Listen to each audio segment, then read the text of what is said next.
Alors, si on se base sur le baromètre de l'expérience collaborateur vu par les acteurs RH que nous avons élaboré en 2021, il y a 3 objectifs principaux. Le premier, c'est l'engagement des collaborateurs pour 74% des entreprises qui considèrent que l'engagement des collaborateurs est un des objectifs majeurs de la démarche d'expérience collaborateur.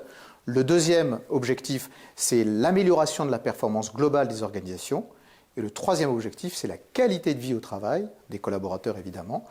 Cet objectif-là n'existait pas en 2020 et donc ça montre l'effet de la crise. En 2020, c'était l'attractivité des entreprises qui était sur le podium. Là, c'est la qualité de vie au travail. Ces 3 réponses montrent qu'en fait, la démarche d'expérience collaborateur est une démarche stratégique qui engage le long terme des organisations. Ce n'est pas un effet de mode qui traite de l'écume des choses. Ça concourt à la performance économique des entreprises et à la performance sociale.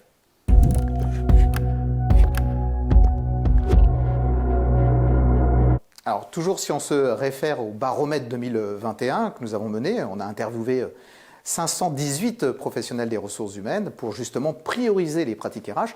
La première, avant toutes les autres des pratiques RH concernées par l'expérience collaborateur, c'est l'onboarding, l'intégration, l'accueil d'un collaborateur.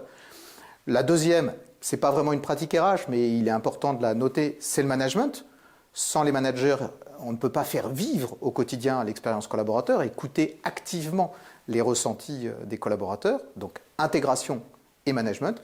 Et la troisième pratique RH, c'est plutôt un ensemble de talent management, de pratiques de talent management, avec la mobilité, la gestion des carrières, la communication interne, le recrutement qui descend un petit peu en termes de priorisation en 2021, la formation en revanche qui prend 8 points par rapport à 2020, et également l'évaluation des performances. Donc, troisième activité, le talent management. Et la quatrième activité RH, ça concerne plutôt les activités dites régaliennes ou traditionnelles, juridiques de la fonction RH, que sont la paye, la rémunération, les avantages sociaux et le dialogue social.